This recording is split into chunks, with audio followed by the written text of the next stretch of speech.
When someone wrongs you, really wrongs you, betrays your trust, lies to your face, or tries to crush your spirit, your first instinct is to scream for justice. You want them to feel what you feel. You want them to understand the pain they've caused. The normal response is to fight back with angry words and plot some kind of bitter revenge. But what if the loudest revenge is actually the weakest? What if the most powerful blow you could ever land is one delivered in total peace? The ancient Stoics knew a secret about human nature. Real power isn't about getting even. It's about becoming so unshakable that what other people do just doesn't matter anymore. It's not about causing them pain. It's about making them irrelevant. In this video, I'll show you 7 ways to use strategic silence and indifference to become the karma they can't run from, a living, breathing consequence of their own choices. The best part, you won't have to lift a finger. Your rise will be their reckoning. Before we dive in, if you're ready to take back your power and turn pain into peace, go ahead and like this video and subscribe for more wisdom on building an unbreakable mind. Let's get started. First things first, you have to understand what someone who hurts you really wants. When they attack you, especially on purpose, they're looking for a reaction. Your anger, your tears, your desperate texts asking for an explanation, that's their fuel. It tells them they have power over you, and it confirms they successfully shattered your peace. Any reaction, no matter how justified, is a gift to them. It tells them they matter. But the Stoics knew the only thing you truly have control over is your response. As the philosopher Epictetus said, it's not what happens to us that causes distress, but our judgment about it. By choosing silence, you starve their ego. Your calm isn't weakness, it's a quiet declaration of control. When they throw insults and see nothing back, when they try to manipulate you and are met with only a steady gaze, it short-circuits their brain. They came looking for a fight, but you refuse to even enter the ring. This lack of engagement leaves them confused and frustrated as their own toxic actions echo in a void. Your silence is their first taste of consequence. It sends a message far louder than any argument. You don't have the power to affect me. They are left alone, stewing in their own negativity, while you walk away with your energy and your dignity intact. People who live for drama are experts at reading emotions. They know just how to escalate a fight, twist your words, and use your feelings against you. But what happens when you give them nothing to work with? What happens when your face is a calm lake and your words are few and far between? You become a mystery, and a mystery is something they can't control. Your silence acts like a merciless mirror. When you stop defending yourself, stop explaining, and refuse to take part in their drama, you force them to look at themselves. Without your reactions as a distraction, the only thing left in the room is the ugliness of their own behavior. They're left alone with their words and their choices, and for someone who avoids self-reflection, that is a deeply uncomfortable place to be. They wanted a shouting match, but you gave them a library. They wanted to see you crack, but instead they see composure. This makes them question their own power. Why aren't they reacting? Don't they even care? That internal spiral, born from your refusal to play their game, is where the real karma begins. Your quiet confidence becomes an invisible fortress they can't break into. You're no longer playing a part in their chaos. You're just watching it unfold, calm and untouchable. Sometimes you can't just walk away. Maybe you share a workplace, a family, or a co-parenting situation. This is where you can use a modern technique that the Stoics would have loved, the gray rock method. Think about a gray rock on a beach full of colorful stones. Your eyes pass right over it. It's there, but it's completely unremarkable. Your goal is to become that gray rock. This is all about tactical boredom. When they have to talk to you, your answers are short, factual, and have zero emotion. You don't share personal stories. You don't ask about their life. You don't get pulled into gossip or debates. You're polite, but you're boring. Your presence offers them absolutely nothing to latch onto.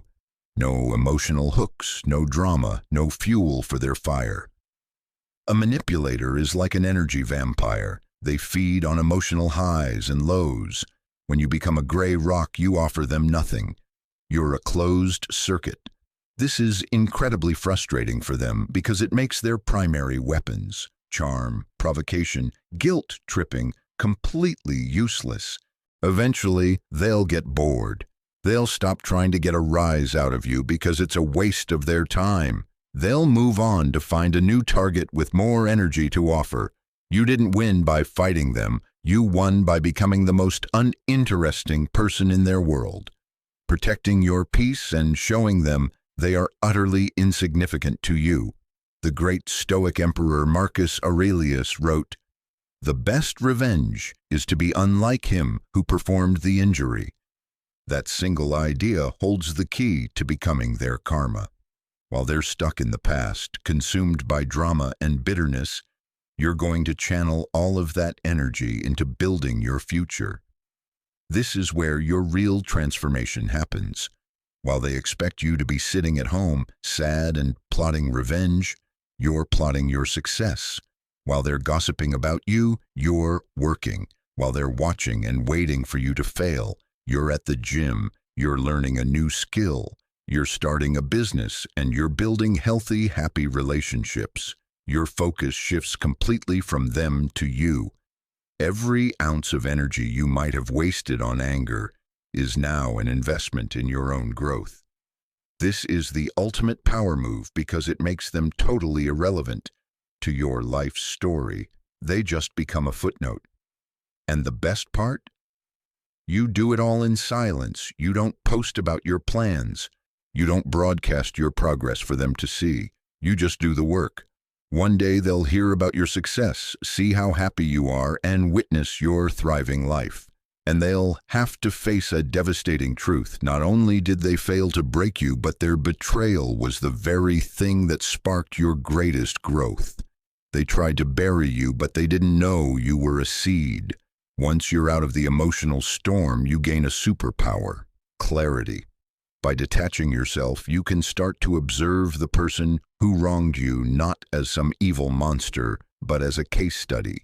You start to see their patterns, the little tricks they use to manipulate people, and the deep insecurities that drive them. This is a core Stoic practice, turning an obstacle into an opportunity for wisdom. The pain they gave you now becomes a lesson in human psychology. You see how they flatter one person to isolate another. You notice how they play the victim to dodge responsibility. You recognize their passive-aggressive comments for what they are, desperate grabs for control. By observing without reacting, you're no longer on the stage. You can see the puppet strings, and once you see the strings, they can no longer control you. This is a massive power shift. You're not a character in their drama anymore. You're in the audience, watching a predictable and, honestly, pretty sad play unfold. This new perspective protects you from future manipulation, not just from them, but from anyone like them. The person who tried to harm you has accidentally become your greatest teacher. They have unintentionally trained you to spot and neutralize their own tactics. You've turned their poison into an antidote. The desire for revenge is really just a desire for justice, for the scales to be balanced. But the Stoics knew that you don't have to balance the scales yourself. Life, or karma, if you want to call it that, has a natural way of doing it for you. A person who lies will eventually be met with mistrust. A person who creates chaos will eventually find their own life in disarray. A person who betrays others will one day find themselves completely alone. These aren't mystical punishments. They are the natural results of their own actions. Your job isn't to be the executioner of their karma.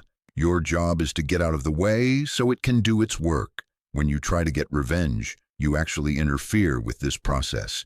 You keep yourself tied to them, tangled in their negativity, and you delay your own healing. When you step back in silence and focus on your own life, you give them the space to finally meet the consequences of their own character. Life will show them the same mirror you're no longer holding up. They will repeat their destructive patterns, and sooner or later, those patterns will lead to their own undoing. Your peace is the clear space where their karma can finally unfold. And when it does, you'll be miles down the road, living a life so full that their fate will be nothing more than a distant rumor you barely even notice. All these steps lead to one ultimate goal: true, genuine indifference. This isn't the fake indifference of someone who's pretending they aren't still hurt. It's not about suppressing your feelings. It is the calm, powerful state of someone who has truly, finally moved on. Indifference is the last stage of this Stoic art. It's the point where the person who wronged you no longer takes up any space in your mind. You don't wish them well, and you don't wish them ill. You just don't think of them at all. Their name might pop up, and you'd feel the same faint recognition as you would for a character from a book you read years ago. Nothing more. This is the ultimate victory because it means you have taken back 100% of your power. Their actions no longer define any part of you. You've healed so completely that the scar doesn't even itch anymore. That is real freedom. The person who hurt you wanted to be the star of your tragedy. By achieving indifference, you've written them out of the book entirely. Their greatest punishment isn't your anger, it's your peaceful forgetting. They become a ghost from a past life, while you are thriving in this one. Your indifference is the silent final proof that they failed. They tried to be a devastating chapter, but in the end, they didn't even make the epilogue. At the end of the day, this path of silent revenge isn't about becoming cold or heartless. It's about becoming so grounded in your own self-worth and peace that nothing on the outside can shake you. It's about understanding that real power isn't about controlling others, but about mastering yourself. You starve their ego, become a mystery, build your empire in silence, and finally, achieve the ultimate freedom of indifference. You don't have to destroy them. You just let them watch you thrive while their own choices build their own prison. The real revenge isn't seeing them suffer. It's your transcendence. It's living a life so vibrant and so peaceful that their part in your story becomes a forgotten footnote. If you're ready to walk this path and rise above it all, affirm it in the comments below by writing, "My peace is my power." Thanks for watching. Remember to subscribe for more wisdom on building an unbreakable mind. Until next time, stay strong and stay silent.